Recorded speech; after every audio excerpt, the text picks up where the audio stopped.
as 9 categorias de anjos que estão a serviço de Deus. Você já deve ter visto representações de anjos em quadros, filmes ou esculturas. Seres belos, loiros, com túnicas brancas e asas suaves. Mas será que essa é realmente a aparência dos anjos? A resposta é não. A Bíblia não nos fala de apenas um tipo, mas de 9 categorias diferentes de anjos. Alguns têm múltiplos rostos, outros aparecem como rodas cheias de olhos, outros são tão poderosos que podem derrubar exércitos inteiros. E acima de todos eles está um tipo especial de anjo, cuja visão foi tão impactante que fez até um profeta cair por terra em desespero. Mas antes de chegarmos ao topo, precisamos começar pelo primeiro nível. Os anjos mais próximos de nós, seres humanos. Nível 1. Anjos comuns. A Bíblia nos diz, em Hebreus capítulo 1, versículo 14: não são todos eles espíritos ministradores enviados para servir a favor daqueles que hão de herdar a salvação? Isso significa que, ainda que invisíveis, eles estão ao redor de nós, atuando como servos de Deus em favor da sua igreja. Você já ouviu falar em anjo da guarda? Pois bem, ainda que a expressão em si não apareça na Bíblia, o conceito existe. Jesus mesmo, em Mateus 18:10, disse: vede, não desprezeis a qualquer destes pequeninos, porque eu vos digo que os seus anjos nos céus sempre veem a face de meu Pai que está nos céus. Isso nos dá a entender que Deus designa anjos específicos para cuidar de pessoas específicas. Mas atenção, esses anjos não obedecem ao nosso comando, não se movem só porque nós queremos. Eles atuam quando Deus os envia.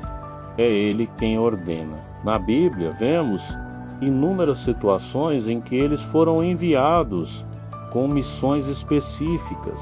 Daniel, na cova dos leões. Foi um anjo quem fechou a boca das feras, como está escrito em Daniel capítulo 6, versículo 22. Elias, no deserto, quando estava desesperado, desejando a morte, um anjo apareceu, trouxe pão e água e disse: levanta-te e come, porque o caminho te será sobremodo longo. Está em 1º livro dos Reis, capítulo 19, versículo 7:3.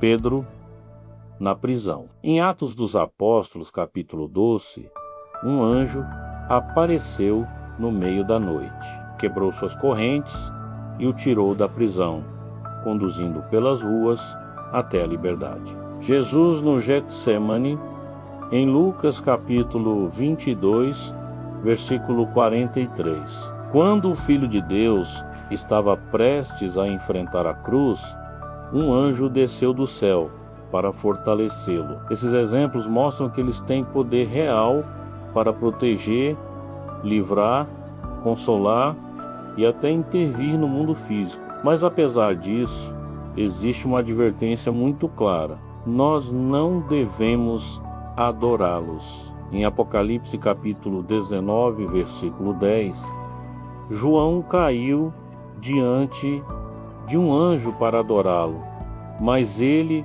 o impediu imediatamente.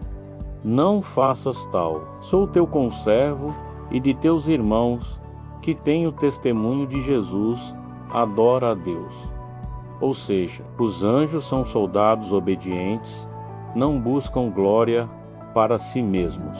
Os anjos são soldados obedientes, não buscam glória para si mesmos. Eles servem ao Senhor, executam ordens do trono, não dos homens.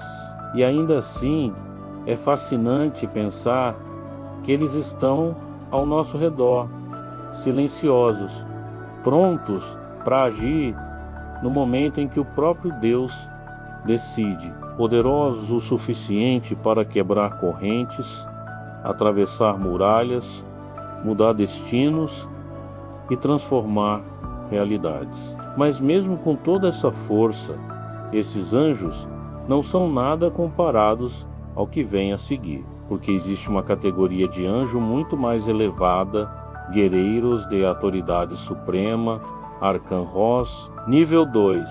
Se os anjos comuns já nos impressionam com sua força e sua presença em momentos decisivos, imagine agora os arcanjos.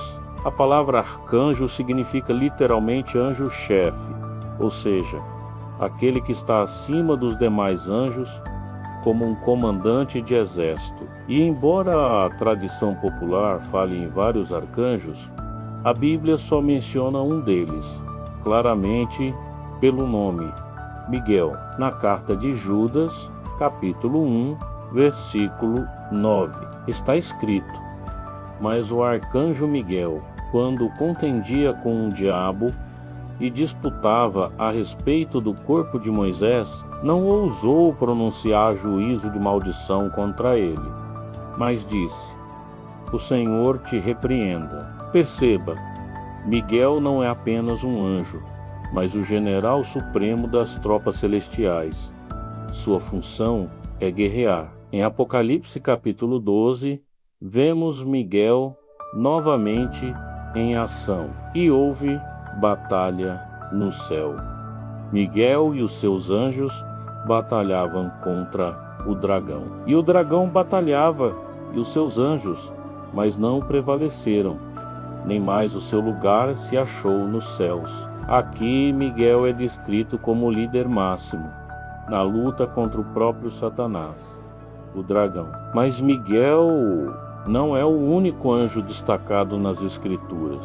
Também temos Gabriel, embora a Bíblia nunca o chame explicitamente de arcanjo. Gabriel aparece como mensageiro em momentos cruciais da história da salvação.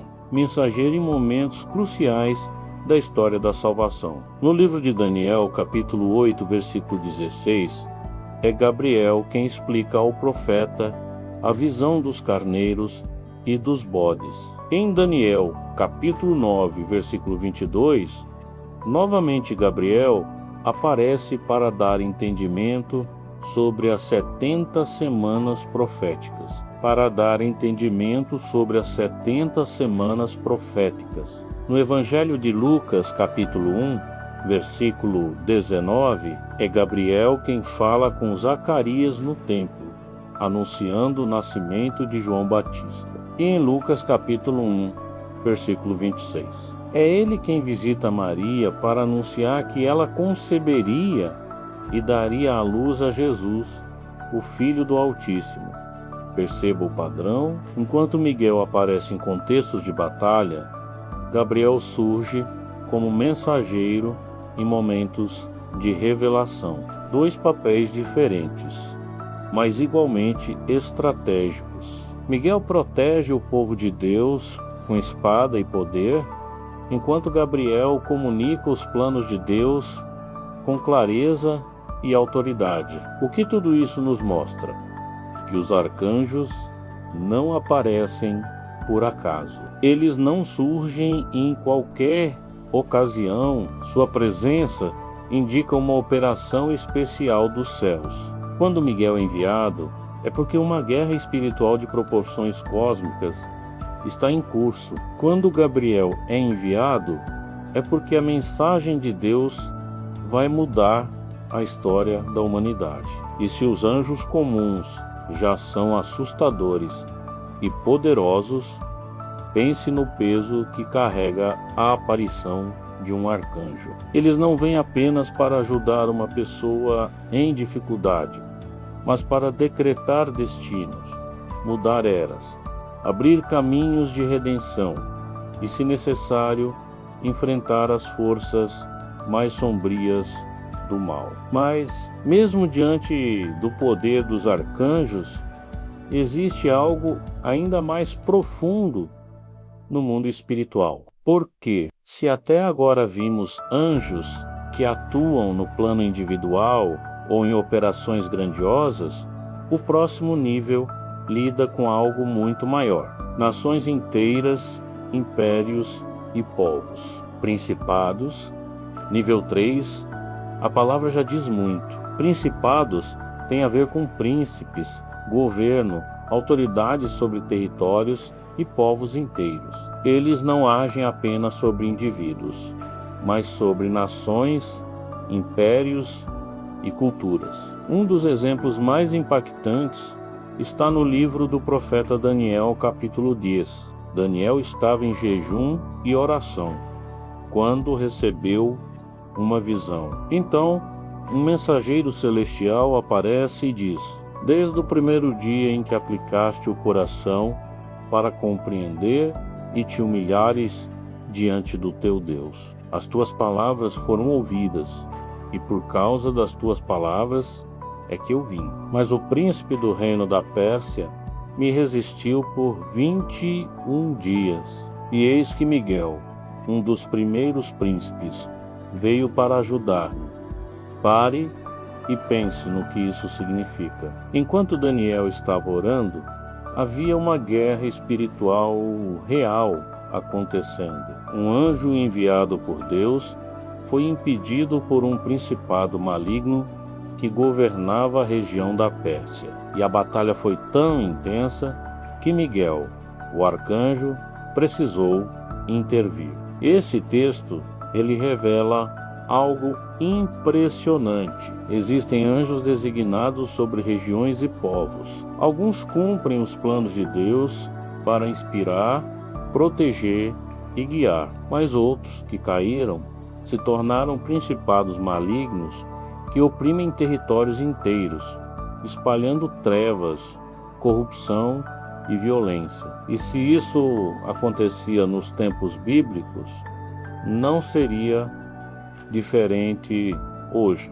Por que será que algumas ideologias destrutivas nascem em certos países e se espalham com tanta força? Por que algumas regiões parecem resistir ao Evangelho por séculos, enquanto outras explodem em avivamentos repentinos? Será que não existem também forças espirituais atuando por trás das cortinas da história? O apóstolo Paulo parece confirmar isso quando escreve em Efésios capítulo 6, versículo 12: por que não temos que lutar contra carne e sangue, mas sim contra principados, contra potestades, contra os dominadores deste mundo tenebroso, contra as forças espirituais da maldade nas regiões celestes. Os principados, portanto, não são apenas figuras de linguagem. Eles são entidades reais,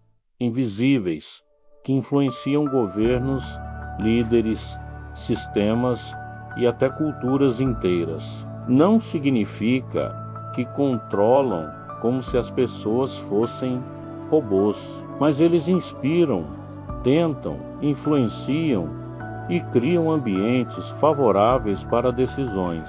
Sejam boas ou más, na Bíblia, podemos pensar em exemplos como o endurecimento do coração do faraó no Êxodo, embora tenha sido decisão dele. Havia uma influência espiritual que resistia ao propósito de Deus. O Império Babilônico, usado por Deus como juízo, mas também marcado por idolatria e opressão, o que sugere uma forte atuação de principados.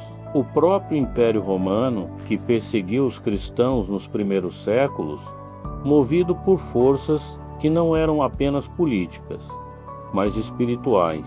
E se olharmos para a história mais recente, podemos refletir ideologias que levaram à morte de milhões no século XX, regiões que vivem sob guerras intermináveis, nações que parecem mergulhadas em corrupção e injustiça, geração após geração. Será coincidência? Ou será que, assim como no livro de Daniel, Ainda existem principados malignos travando batalhas sobre povos inteiros? A Bíblia nos mostra que, acima de tudo, Deus continua soberano. Nenhum principado, por mais poderoso que seja, pode impedir o cumprimento do seu plano. Foi por isso que Miguel venceu na peste. Foi por isso que o Evangelho rompeu barreiras culturais e políticas ao longo dos séculos. Isso nos traz esperança. Ainda que existam principados das trevas, também existem principados fiéis a Deus, designados para guardar regiões, inspirar líderes e abrir caminho para o reino dos céus.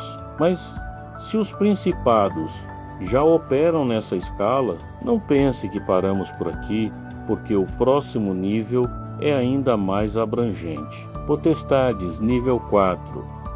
Enquanto os principados atuam sobre nações, as potestades têm influência sobre a própria ordem espiritual e material do universo. Se os principados já nos impressionam com sua atuação sobre nações inteiras, prepare-se, porque agora subimos mais um degrau para algo ainda maior. As potestades, também chamadas de poderes.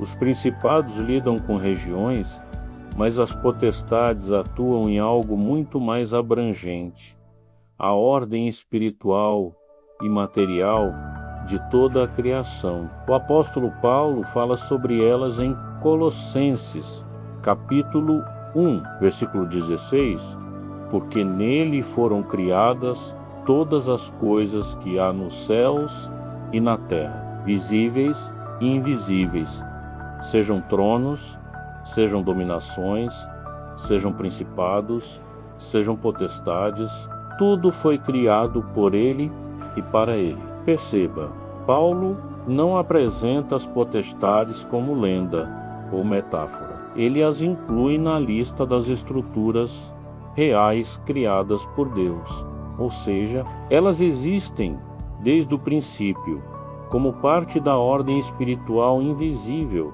que sustenta o universo. A função das potestades fiéis, as potestades fiéis a Deus são como guardiãs cósmicas.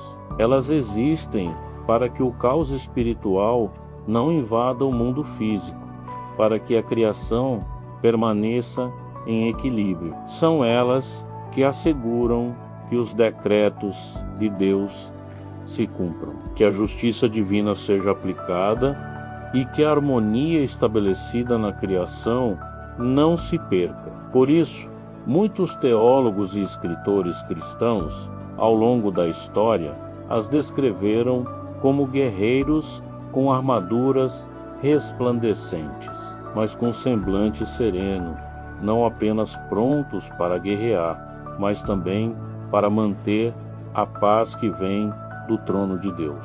Podemos pensar nas potestades como sentinelas espirituais que, mesmo sem serem vistas, estão constantemente atuando para que o cosmos não se desfaça em caos. A corrupção das potestades, mas assim como aconteceu com principados, algumas potestades caíram. E quando isso aconteceu, seu papel original foi distorcido. Em vez de preservar a ordem, passaram a espalhar o caos. Em vez de sustentar a justiça, passaram a promover trevas e destruição. É por isso que Paulo alerta em Efésios capítulo 6, versículo 12, que a nossa luta não é contra carne e sangue, mas contra principados e potestades. Isso nos mostra que a batalha da fé não é apenas contra tentações individuais, mas contra estruturas espirituais que tentam corromper até mesmo a ordem estabelecida por Deus. Exemplos na Bíblia, na história bíblica, ainda que o termo potestades nem sempre seja detalhado, vemos indícios de sua atuação. No livro de Jó, Quando Satanás recebe permissão para tocar nos bens e na saúde de Jó, há uma batalha envolvendo a ordem do mundo físico. Ali, vemos como forças espirituais têm poder para interagir com a criação. Em Daniel, quando anjos guerreiros enfrentam principados, é provável que as potestades também estivessem envolvidas, pois o conflito ultrapassava fronteiras humanas. Em Romanos, capítulo 8, versículo 38, Paulo escreve algo que nos dá esperança, porque estou certo de que nem a morte, nem a vida, nem os anjos, nem os principados, nem as potestades, nada poderá nos separar do amor de Deus, que está em Cristo Jesus, nosso Senhor. Isso é poderoso. Mesmo que existam potestades, mesmo que algumas tenham se corrompido, elas não podem quebrar o elo entre Deus e os seus filhos. Às vezes, quando olhamos para o mundo, parece que tudo está à beira do colapso. Crises globais, desastres, violência e guerras. Mas a Bíblia nos lembra que não é o caos quem governa o universo, mas o Senhor. As potestades fiéis continuam atuando, impedindo que a maldade ultrapasse os limites. E ainda que existam potestades malignas, elas já foram vencidas na cruz, como Paulo declara em Colossenses capítulo 2. Versículo 15, como Paulo declara em Colossenses capítulo 2, versículo 15, e despojando os principados e potestades, os expôs publicamente, e deles triunfou em si mesmo. Cristo já os derrotou. E isso significa que, ainda que invisíveis, ainda que poderosas, essas forças não podem prevalecer contra a igreja. Mas, se as potestades já têm poder sobre a ordem cósmica, imagine um nível de anjos que não guerreiam, mas que brilham, inspiram e canalizam milagres diretamente sobre os homens. É isso que veremos agora, ao subir mais um degrau na hierarquia celestial, virtudes. Nível 5, o nome já nos dá uma pista. Virtudes estão ligadas à força, poder e manifestação visível da glória de Deus na tradição cristã. Acredita-se que as virtudes sejam os anjos que canalizam o poder sobrenatural de Deus em milagres. Não aparecem tanto como guerreiros, nem como mensageiros, mas como transmissores da energia do céu para a terra. O que as virtudes fazem? As virtudes não governam povos, não comandam exércitos, não trazem mensagens diretas. Sua função é inspirar, fortalecer e intervir em momentos-chave. É como se fossem um canal de energia viva entre Deus e os homens. Quando alguém recebe forças sobrenaturais para perdoar uma ofensa imperdoável. Quando um coração quebrado encontra paz inexplicável. Quando uma cura acontece sem explicação médica, ou quando uma pessoa decide mudar radicalmente de vida após ouvir o Evangelho, a tradição diz que pode haver virtudes atuando por trás, transmitindo esse poder transformador. Exemplos nas Escrituras. Ainda que a Bíblia não descreva longamente as virtudes, podemos ver rastros de sua atuação. Quando Jesus curava enfermos e os discípulos notavam que saía poder dele. Evangelho de Lucas, capítulo 6, versículo 19.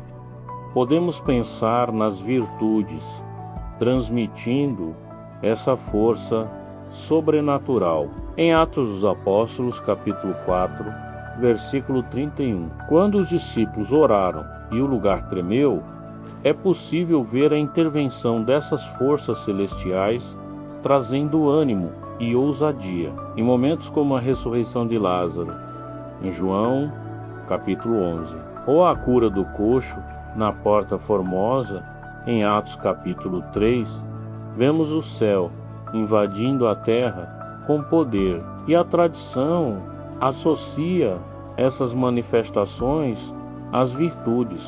Como são descritas na iconografia cristã, as virtudes costumam ser retratadas como anjos resplandecentes, de semblante sereno, com as mãos estendidas e derramando luz.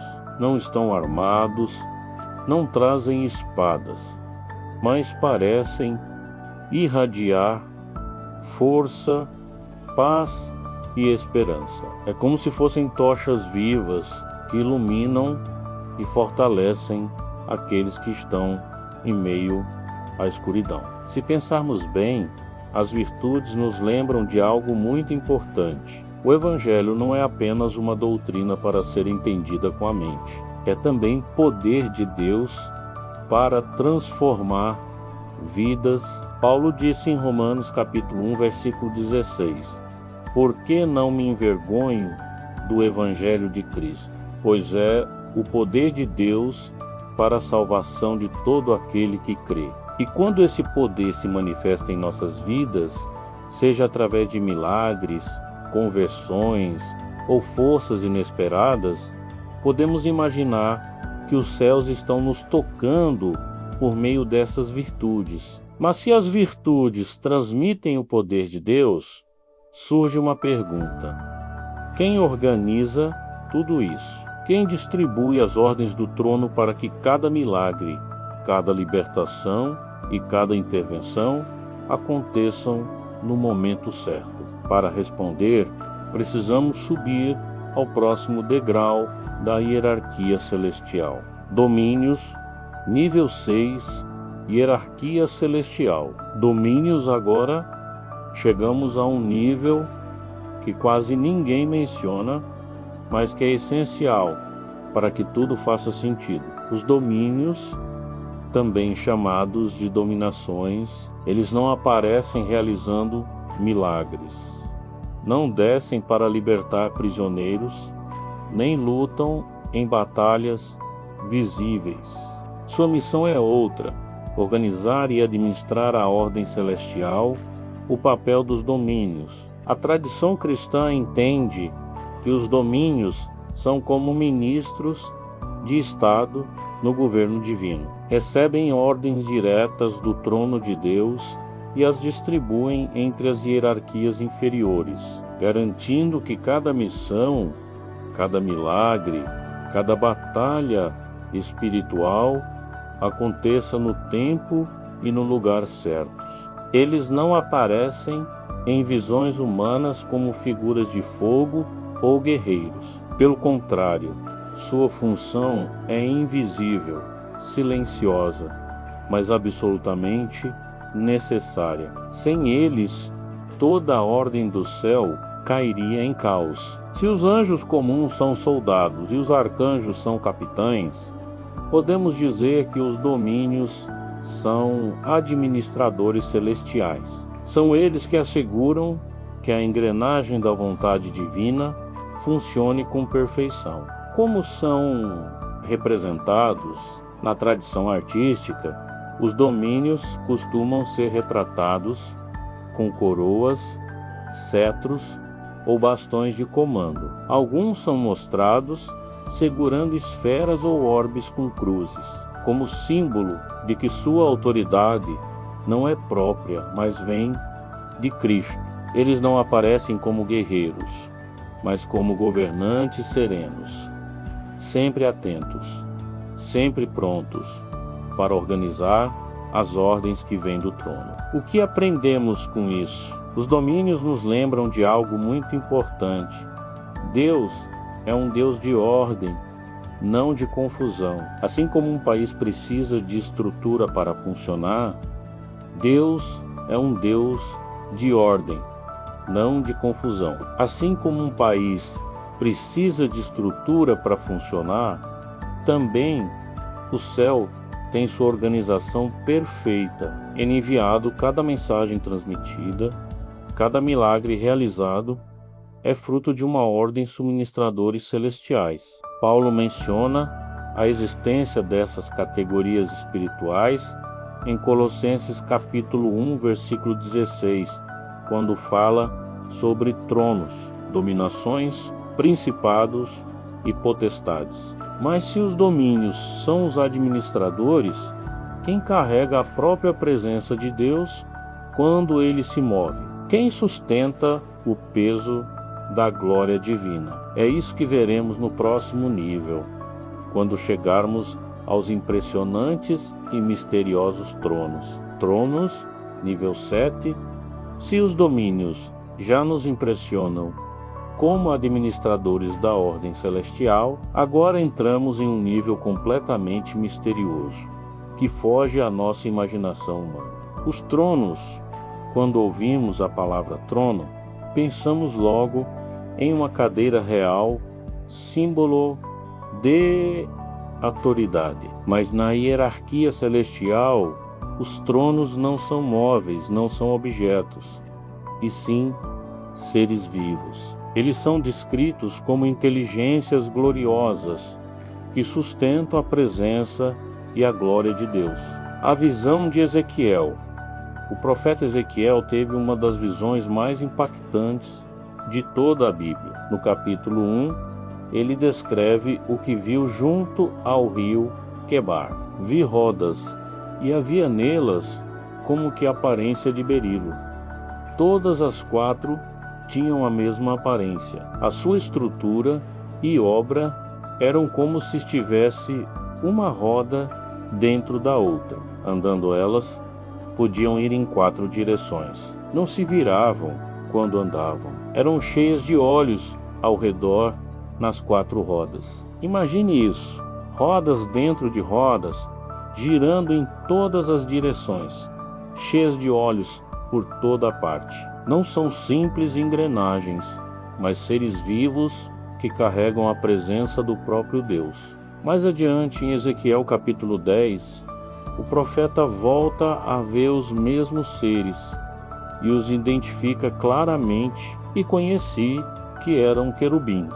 Cada um tinha 4 rostos e cada um 4 asas, e debaixo das suas asas aparecia a semelhança de mãos de homem. Aqui Ezequiel conecta a visão dos tronos com os querubins, mostrando a complexidade e profundidade dessa revelação. Ofanis, as rodas vivas. Na tradição judaica, esses seres são chamados de ofanins, palavra hebraica que significa rodas.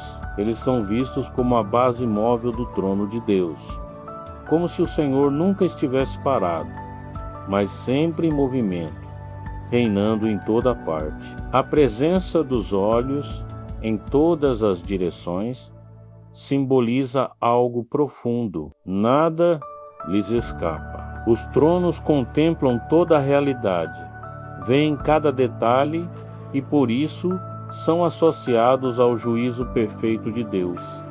Quando o Senhor julga, os tronos estão lá, garantindo que cada sentença seja justa, que nada fique oculto. Que cada sentença seja justa, que nada fique oculto. Representações artistas ao longo da história tentaram retratar os tronos, mas quase sempre sem sucesso, porque é impossível traduzir em imagens algo tão grandioso. Alguns os pintaram como rodas flamejantes, outros como estruturas cósmicas cheias de olhos.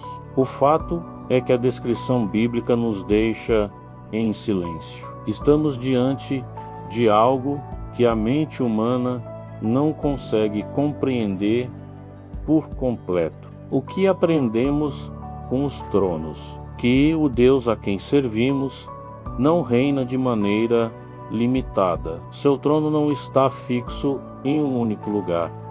Ele se move, ele vê tudo, ele governa com justiça. E isso nos dá segurança, nada passa despercebido diante dele, nem nossas lágrimas, nem nossas lutas, nem nossas injustiças, Os tronos, cheios de olhos, garantem que a justiça divina nunca falha. Tronos cheios de olhos garantem que a justiça divina nunca falha. Mas se os tronos sustentam a glória de Deus e representam seu juízo perfeito, o que dizer daqueles que guardam o sagrado? A próxima categoria é uma das mais conhecidas e, ao mesmo tempo, mais mal compreendidas. Querubins, nível 8, quando falamos em querubins. A primeira imagem que vem à mente de muita gente é a de bebês gordinhos com asas pintadas, em tetos de igrejas durante o Renascimento. Mas na Bíblia, a realidade é completamente diferente.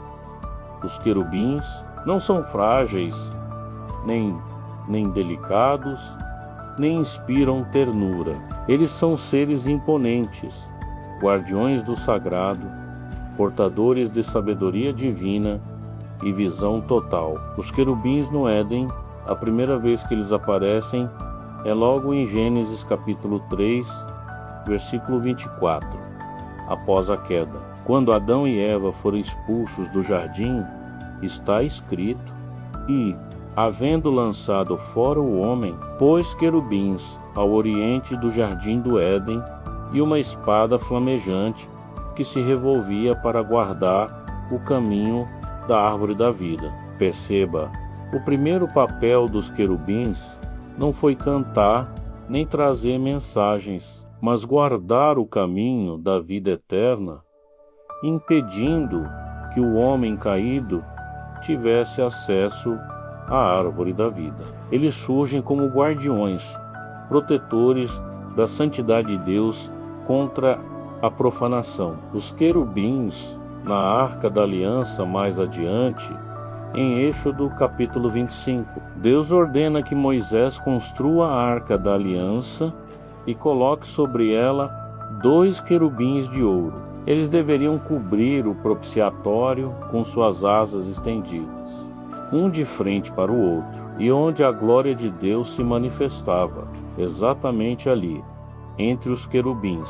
Isso revela algo profundo. Os querubins estão sempre ligados à presença e à glória de Deus.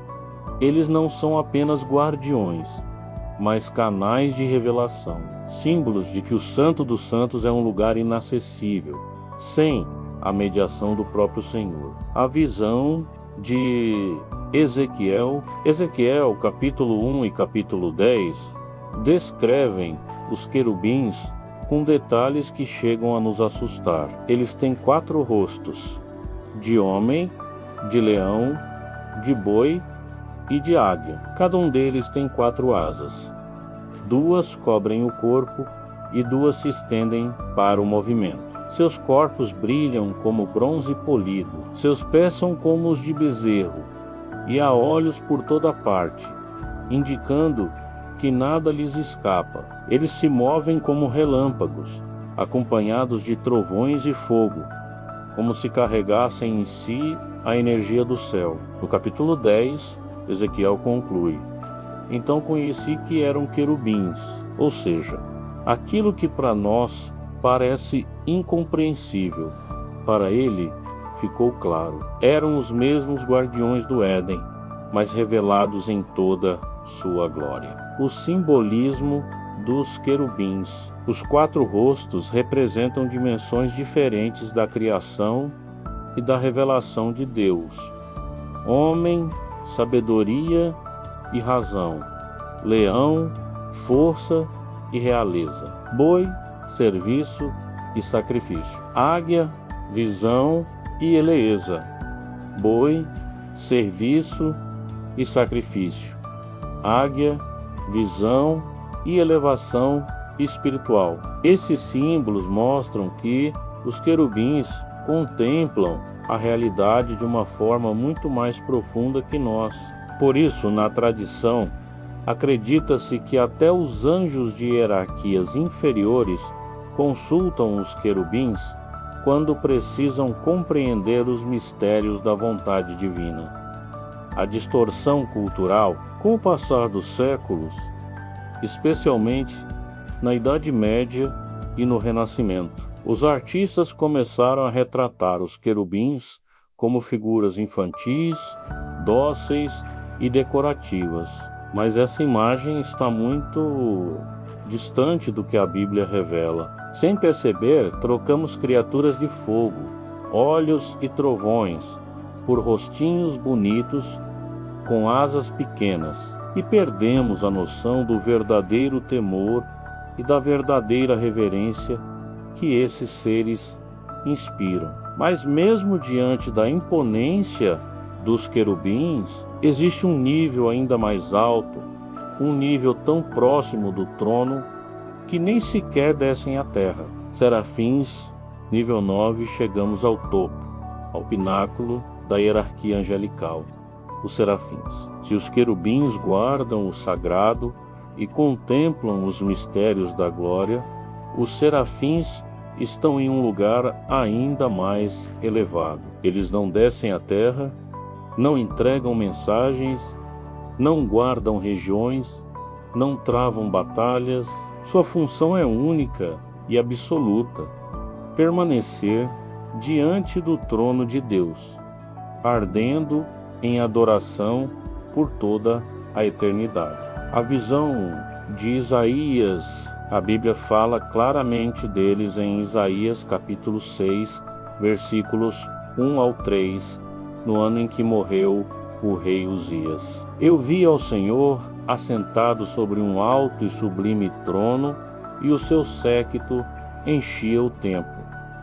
Serafins estavam por cima dele. Cada um tinha 6 asas, com 2 cobriam o rosto, com 2 cobriam os pés, e com 2 voavam. E clamavam uns para os outros, dizendo: Santo, Santo, Santo é o Senhor dos exércitos. Toda a terra está cheia da sua glória. Imagine a cena, o templo tremendo, fumaça enchendo o ambiente e vozes poderosas ecoando como trovões.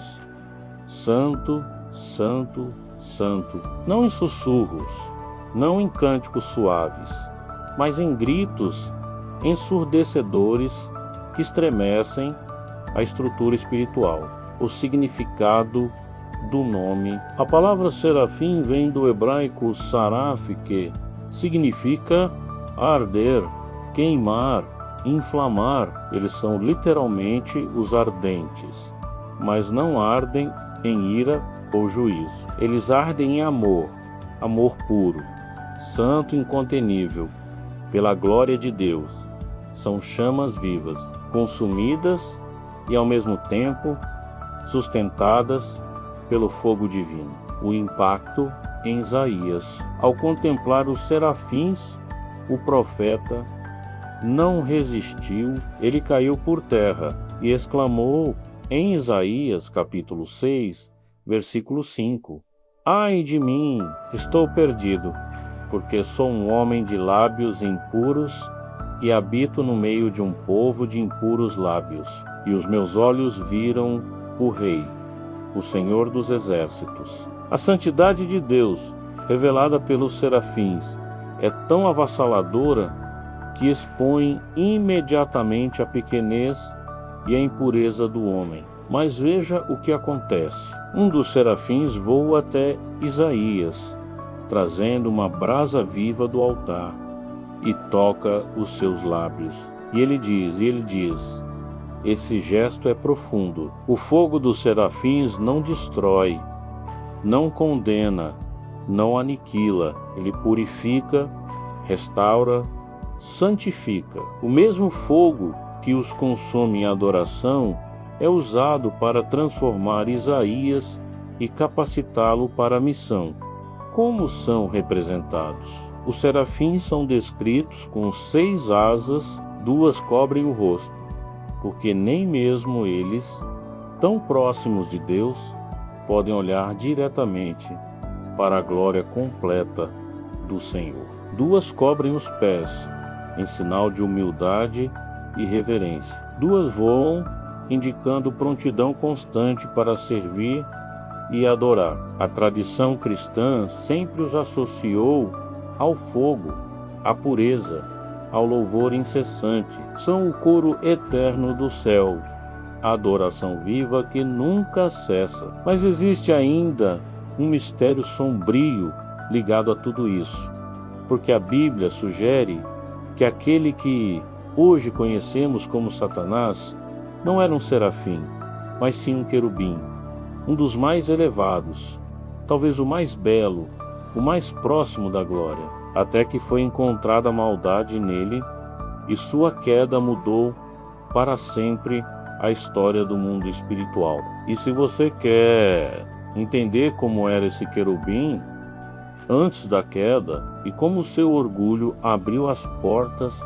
para a rebelião que ecoa até hoje, não perca o próximo vídeo, onde vamos explorar a queda de Lúcifer e o que aconteceu antes mesmo do livro de Gênesis. Depois de percorrer essa jornada pela hierarquia angelical, do nível mais próximo a nós, os anjos comuns, até o mais elevado, os serafins que ardem diante do trono de Deus, podemos concluir algo muito importante. Os anjos são poderosos, mas não são o centro. Eles são criaturas, servos, soldados, ministros que cumprem ordens, não agem por vontade própria, não buscam adoração, não competem com Deus.